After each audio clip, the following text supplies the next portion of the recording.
If there's one thing every culture, every nation, every religion, every civilization has in common across all of history, it's violence. Boom. And here's the irony. Judging by the past, the more civilized a society became, the more violent it got. Truth. Look at the examples. The Roman Empire, cruel beyond measure. Medieval European kingdoms, brutal as hell.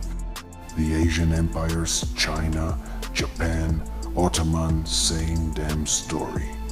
20th century Nazi Germany, communist Russia, totalitarian regimes in dozens of countries, wholly violent madness, truly insane hell.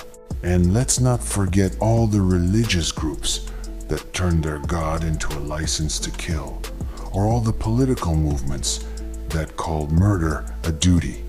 Everywhere, violence went beyond what the human mind can even comprehend. And every time, people justified it with pretty words, clever excuses, perfect alibis. But no amount of pretty words changes one fact. We've been living in a world full of violence for hundreds of years. And instead of new civilizations finding ways to reduce it, each new era spends all its energy on improving violence, making it more efficient, making it more profitable. Crack. I'm not preaching that it's possible to erase violence from human society. That's a fantasy.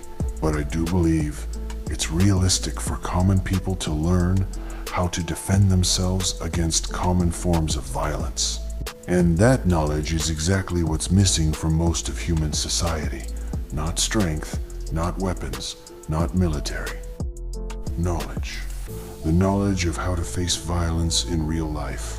Now, that's one of the reasons I made this channel, to pass on what I've learned about defending against the forms of violence we actually face. I know this is a limited space here on YouTube. I can't cover everything, and I'm not an almighty God who knows everything for sure.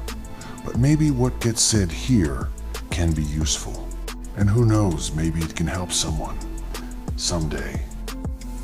One thing we can state right now, violence in human society isn't just some hood or poor people problem. That's dumbass prejudice. Violence is everywhere now, creeping into the fancy rich suburbs, the developed countries. And it's getting boosted by everything. Media, internet, movies, even politicians, sports stars, celebrities. They're normalizing this crap, glorifying it. When violence and human society are mentioned, everyone thinks police, army, protection. And yes, some places have decent police or military. But in a lot of places, people are sitting ducks for thugs, gangbangers, violent creeps, or straight up militant psychos. That's why I say, everyone has a right to defend not only themselves, but their families, the weak, the innocent. But the system tells you, don't defend yourself actively, just rely on the system with laws. Just rely on the cops or the army. Nice to say. But what if they're the ones committing the violence? Fake. Or they're so corrupt or lazy, they're useless for common people. And everyone knows the police always come after the violence. Late. And the army often does nothing without orders. Just watches, just assists. Yeah, I know the law, blah, blah, blah.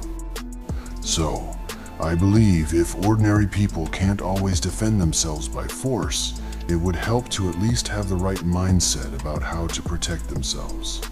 That's why I'm here. I'm not going to give you a magic bullet for every situation. What I can do is show you what I've learned about staying aware in a world that's going to hell. I'm not going to talk about fancy karate kicks, Krav Maga fatalities, or some peaceful Zen BS. Weak. I'm just a guy who learned this on the streets. Because there's real evil out there, straight up raw, brutal violence from messed up men who won't think twice about hurting you for any reason. So we've got to get real about self-defense. Stuff that actually works.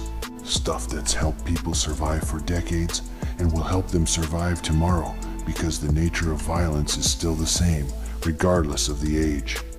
Forget positive vibes, forgiveness, being peaceful, all that sunshine and rainbows crap. Forget mainstream martial arts.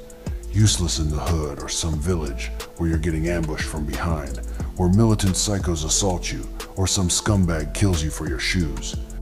So, what's the bottom line? A lot of violent conflicts can be avoided. Use your head, be smart, be aware of danger, and anticipate problems. But if you're cornered, if someone puts their hands on you, and there's no way out, you have to do whatever it takes to survive. Stay aware, stay safe, be smart,